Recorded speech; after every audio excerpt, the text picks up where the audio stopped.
I know everybody here gets it.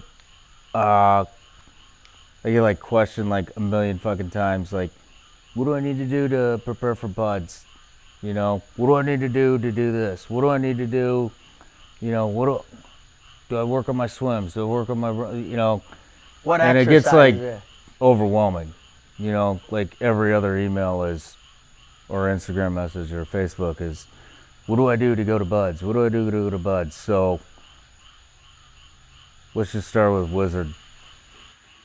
You remember the Stu Smith book? Yeah, I know Stu. Stu's a great dude. Go back in there. Stu is one of the greatest dudes out there. I'm really glad that I did this before I went in, because I was 23, so I think I was a little more mature to think through the potential for failure in floating around in the gray ghetto in the middle of the ocean, which I absolutely didn't want to do.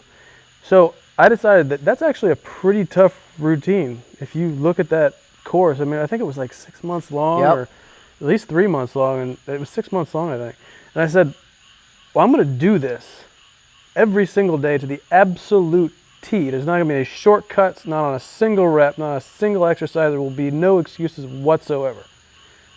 So that I could sort of check myself to see if I felt like I was going to be able to carry through on you know, and maintain that kind of a marathon, which I knew was going to be in front of me going to buds. And I said, if I skipped anything, I will not enlist in the Navy. And I went through that whole thing twice. And after that, I was fairly confident that I was going to be able to complete it. And I think that you have to train and test yourself mentally, because it's a mental game. I mean, it's a mental game. My favorite guys that were in my class that made it through, they were the ones that performed technically the worst. Because shit, man, you gotta love the underdog guy. That guy that gets his ass kicked and comes back for more. It's true. So, amen. That's my opinion. My advice I give it. I used to answer them, and I long email responses and would try and break it down psychologically and all this stuff. And well, you are a motivational speaker. I do have that tendency. But what I believe now is the one simple thing I used to, you know, and then for a while I got annoyed with it and was like, just don't quit, right? And you sent the simple. But now what I believe is the number one thing you can do is when you show up there is not do anything for yourself. You can't, when you walk into a PT or cleaning a room, or when you afterwards and the guy's dragging his butt, right? And Rob, you talked about it on the show, one guy will be high, one guy will be low, and hang out with the high guys, we'll take the guys who are low, and the low guys. Just be selfless, because that's what this is all about. It's about putting the team ahead of self.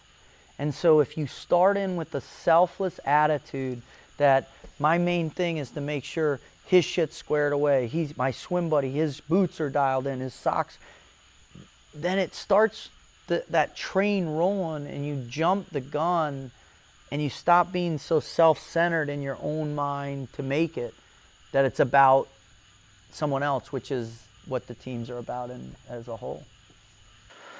Yeah, people ask me that question. I thought I always had an answer for it, and as we get older, our perspective always changes, of course. But I think one thing for the guys who make it is like your sense of humor needs to be able to change daily. And when you go in there, you need to be kind of an open book, ready for anything, right? And think in the back of your head, like, there's no other place on the planet I'm supposed to be right fucking now, right? And there is no other thing. There is nothing else. Whatever comes down the pipe, I'm supposed to be going through it, and butt training is supposed to suck. So when they stop, I'm thinking, man, you're not bored with, and of course we're glad for it to end, but you want, in your head, you want to tell you, man, and just make it a chow, right? That's it, yeah. And I had those guys in my class too. Dude was all yoked up, man, roared out, and you're like, oh God, there's what a SEAL looks like right there. Well, that's what a SEAL looks like on deployment, right? Yeah. You know what we look like when we graduate, right? And Skin and bones. Yeah. And I think there's two kinds of guys. There's those guys who want to you can study the program, like you want to know ahead of time what's coming down the pipe so you can test yourself and get ready. And then there's those of us, that's the adventure part. Like I think I can pretty much handle anything, man. I like to take it on the chin in the beginning and kind of and push through that. And then those of us that into our leadership positions and excel, and we follow those guys. And then there's guys like me, like, man, I wanted to prove to everybody that I was worth having around because I could feel it in most spots to help push. Yeah.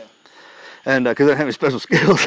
That's exactly where I was going. You know what I mean? Those of us. No, I know. We're kind of like that. Everybody's like, you know, what did you do? What did you do? What Rob? What did you do? What did you? You know, and it's like, just fucking do it. Just go. Go. Do it. Wake up. Yeah. Well, I mean, it's supposed to suck, right? We watch those videos in the shit. We were talking about this the other day. We were watching Navy SEALs, and it was the Zodiac part. And like, that's the fucking thing that got me into the SEAL teams, and that's the thing that sucks the worst. When I had to find out, I gotta do monkey ass. Oh my God, yeah, moving ass. Get it right now. Just thinking about it, dude. Sucks, yeah. And it truly is, man. It's kind of one of them deals. That's just so excited for whatever comes down the pipe because I know this son of a bitch is tough as fuck. And if I stand, God, I'm cussing a lot, aren't I? This is what happens. Yeah. I'm sorry. We do this. It's all good. It's all good. Go ahead. You go ahead. Well, no, we I give motivational speeches and stuff, and I'll talk to like middle school kids, high school kids, college kids, and they always say, I want to be a Navy SEAL. I'm preparing for it. What should I do to prepare for it? I've said this before tonight, and I'll answer their question with a question. What are you doing to prepare? And they say the same thing. I'm taking cold showers every day just to get ready. I'm like, it's horrible. Knock it off. Yeah. And they'll say, don't run with a pack in the sand. And they'll say, why is that horrible? I'm like, well, if I told you 30 days from now I'm going to kick you in the nuts as hard as I can, and to get ready for it, your best friend kicks you in the nuts every single day. Guess what? It's going to fucking suck when I do it.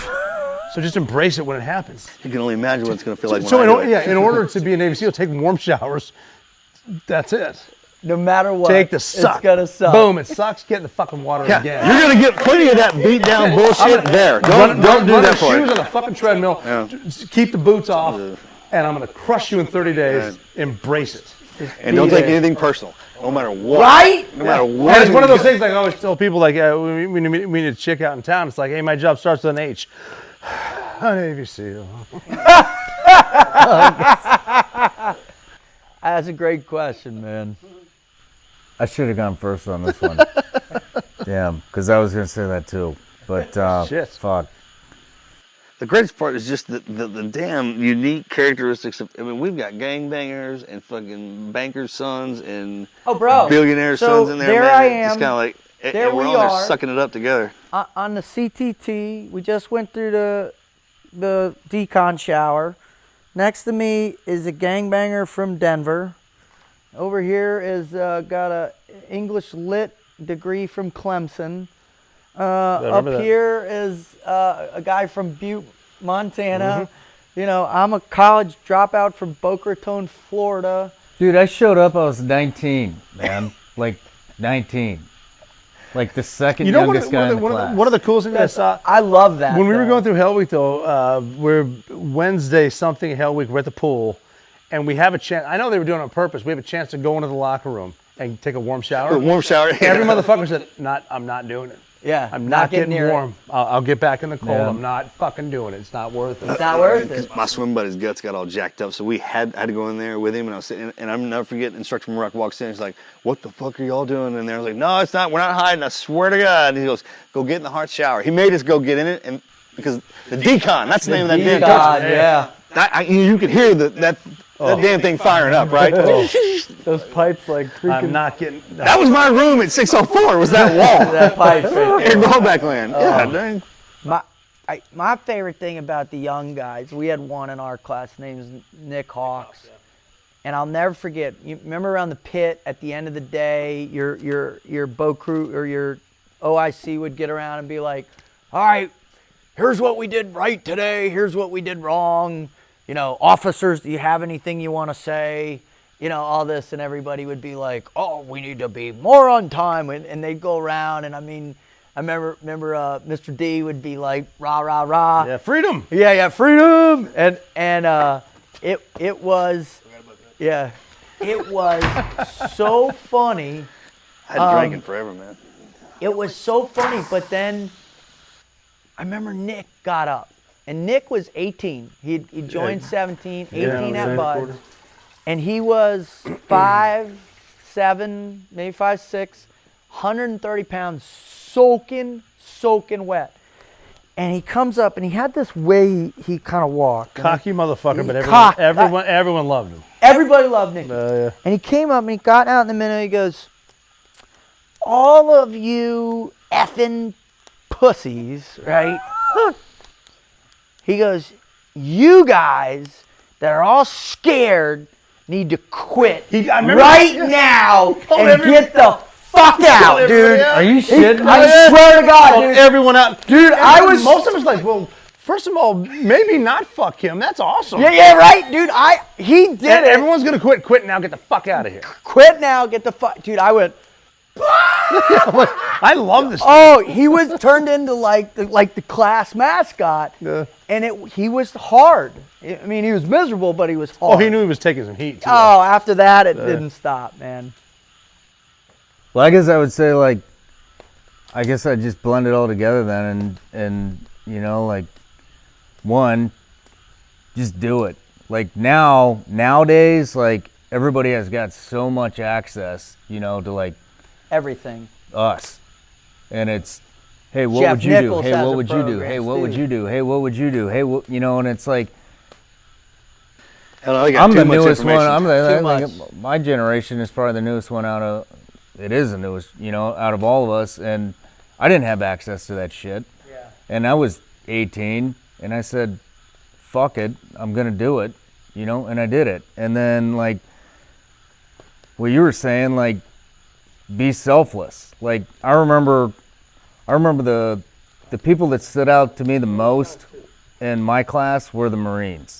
Yeah. Like the guys that I had had already a gone Marine out too, yeah, I had a Marine. and come back in. Did you and have Shell? Was when I Shelly in your class? I had Barker Yeah. and Doyle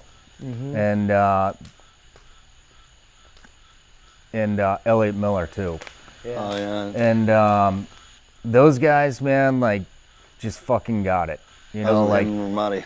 if you're the best at if you're the fucking fastest runner or the fastest swimmer, that's great. And if you're used to getting praise and, you know, like, oh, you're a badass because you won the fucking goddamn football game or you won the track meet or you were the best wrestler, like, you're not getting that praise there. At all. So if you win the fucking 4-mile run, then you better get your ass back in there and help the dude that's not fucking not. winning. Yeah.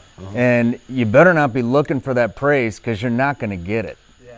You know, and the Marines that like went through my class, like those three guys are the ones that really ring a bell for me. Not the bell, yeah. but you know what I mean? Like bring it back is, you know, they're the ones that when I shot like shit, they're Third out phase, there right? till Them guys midnight. in third phase, when you have them, They're helping holy me shit, fucking yeah. shoot better. When I swim like Land shit, now. because I was like the slowest swimmer, they're the ones dragging my ass through the fucking water. Yeah, you know, heard that. and Yeah. like so, you need to get that mindset to be able to, you know, It's not if about you're the you. best, who gives a shit? Because your buddy isn't.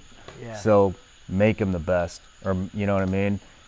Unless he's a total shitbag, and then you know, And then let him go away. you know, drown him.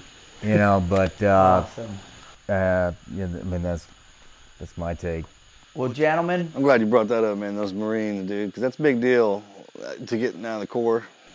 Yeah. yeah. Oh, totally, yeah. Yeah, right. One of the guys I trained with, there's in our group, there's 3 Navy SEAls and 2 Green Berets. But one of the SEAL, Tommy, he was a Marine Force Recon, Really? like a war one, officer type too.